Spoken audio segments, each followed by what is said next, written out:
سلام علیکم برادران. اپل زفیر را نو خریدگی سالی براریش 2002 موتور 2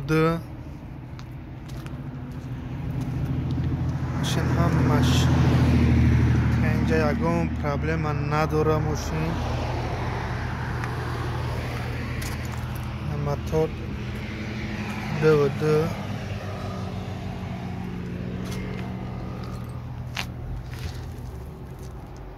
کرچ دیسکاش هم خرس کیه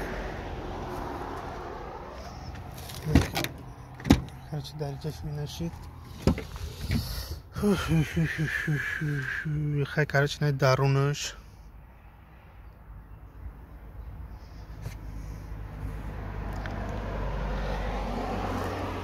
دبا موتورش نشان میدیم.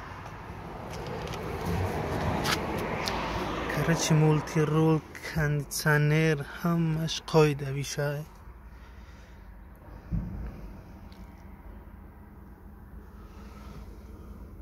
کلیدش نیست.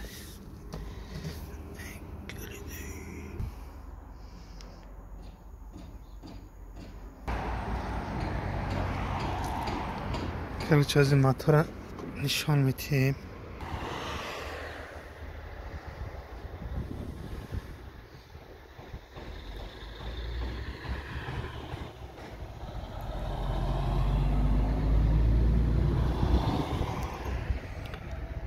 کرچ موتورش از این موتور هم ببینیم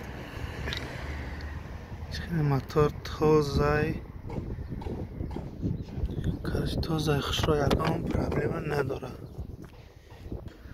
کرچ اوشانی در جوشه